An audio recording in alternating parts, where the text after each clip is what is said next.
how do we resist temptation? It's such a tough thing in humanity. And I'm going to lay out in the next 5 minutes some key thoughts about whether humans are capable of doing this, how we can get God to help us to do it. And it's only going to be 5 minutes, but we're going to be quite deep into some thinking of St Augustine of Hippo. Now, his challenges are not exactly the same as our ones, but I think you'll find his insights are useful. So the first thing is, when he was a young man, he was what was a Manichae, a follower of a cult called Manichaeism. And part of the kind of Manichaean worldview is they did take Jesus seriously, but they also had sort of more elaborate myths about the creation of the world. And one of these myths in the creation of the world is that all material stuff has good matter and evil matter. So like plants, every daffodil is going to have a good bit and a bad bit. And humans have a good bit and a bad bit. And so that meant that if you end up behaving badly, it's not exactly your fault. It's just, you are made up of good stuff and bad stuff. And when the bad stuff comes through sometimes. And Augustine followed Manichaeism for quite a number of years. But eventually, this kind of got to him as unsatisfactory. Because surely you had to have some kind of responsibility for when you behaved badly. And this didn't seem to recognize that. And so he goes into a place of more conventional Christianity, which comes on with his conversion to Christianity, in which he says, no, there is a personal responsibility. You can't just abrogate it to say, there's the evilness of the creation. He said, I don't think creation is evil. So that's the sort of first step. The next step, though, was a problem he came up to in later life, and it was presented by a monk called, British actually, Pelagius, who had a most extraordinary life, and he came down from Britain and ended up kind of preaching in the Mediterranean. And Pelagius took a high view of human capability, and he said, yeah, no, we do have free will. God wants us to act well, and when we don't, it is our fault because we can make the choice. It's up to us. God can't make us. We have free will, and we have the choice to follow him or not. And then Pelagius says, so you just got to keep making good choices.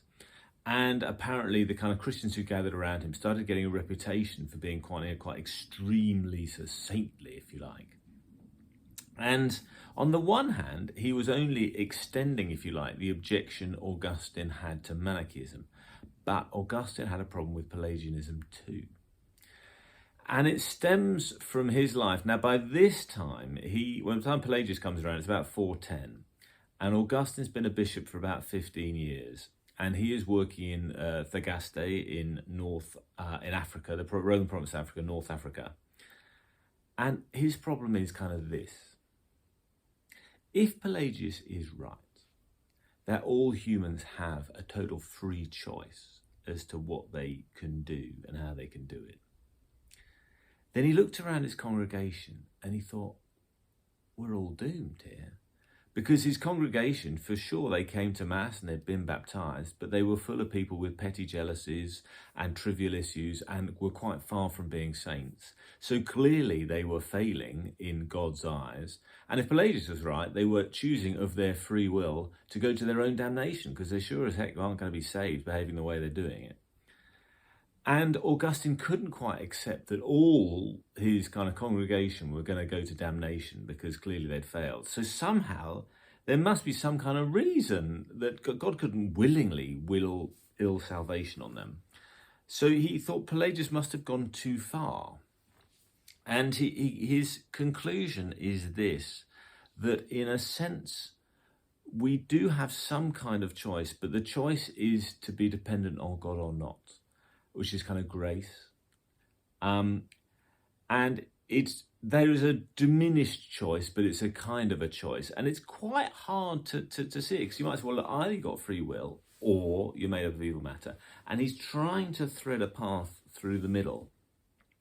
And it's something like, I think if I was doing a modern parallel, the closest thing would be in Alcoholics Anonymous, when people say, I cannot get better on my own. I pray to my high power, however I understand it, to help me with this. And Alcoholics Anonymous is quite careful not to be kind of religiously defining about what the higher power is. It's quite loose.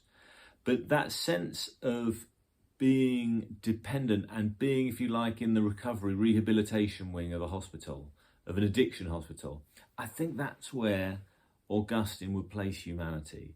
And so you can only really resist a difficult temptation with God's help, but you have to kind of accept your dependence on him, and then you could do it. You could say you're doing it with him or alongside him.